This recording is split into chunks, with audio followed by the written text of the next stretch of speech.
Hello, I'm Tracy Christensen, and this is Community Connection. There are about 30 million people in the United States that have been diagnosed with diabetes. In addition to that, 86 million live with the condition of prediabetes.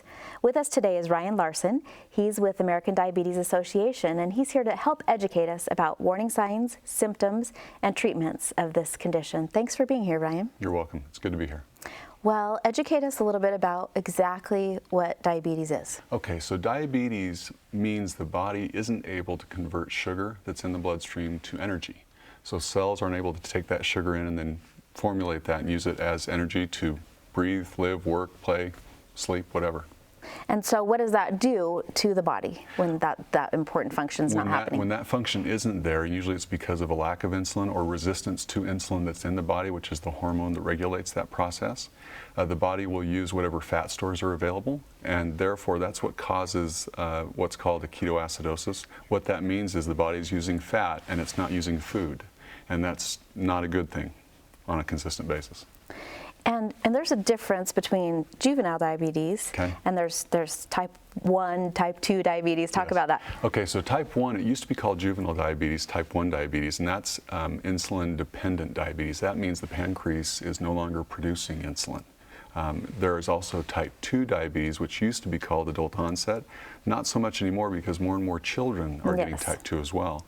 And that is the body's inability to use the insulin that's being produced. So either the pancreas isn't producing as much insulin, or whatever is being produced is not being used by the cells to get that sugar into them. And the type 2 is something that we can do something about by our lifestyle, right? Absolutely. So diet, exercise do have a major part in hopefully preventing type 2 diabetes. It does have a role. It's not the only thing. There are genetics involved as well. But a good diet, good balanced diet, and consistent moderate exercise is a very positive thing. And what are some of the symptoms that people should be aware of?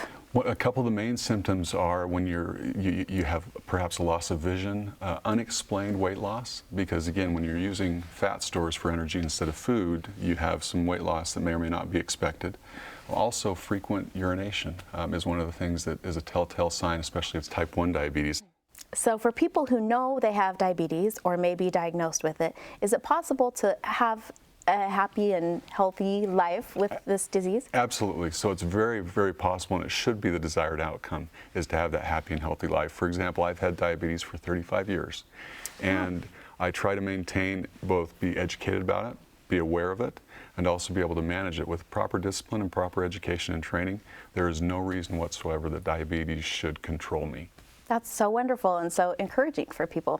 Yeah. And talk about your organization and what you're doing to help raise awareness and any way that people can be involved or access what you provide. Absolutely. The American Diabetes Association was founded back in 1940. What it does is it helps educate and make people aware of diabetes, both those that don't have it but live with people that do, or those that do.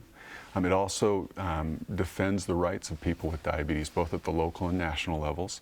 And then it funds research to help prevent and hopefully and ultimately cure diabetes. Be so exciting. Tell us about your website and where people can reach you. It's www.diabetes.org. And we have a lot of activities that go on throughout the year here, both locally and nationally, and information about education, about the disease, how to manage it, how to treat it, how to look for it, is all on that website. Important stuff, and I'm sure all of us have someone close to us who's been touched by it. So thank you so much for being with us, Ryan. Thank you, Tracy.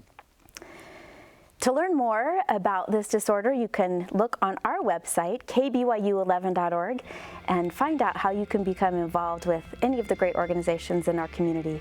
We thank you for watching. Please join us again on Community Connection.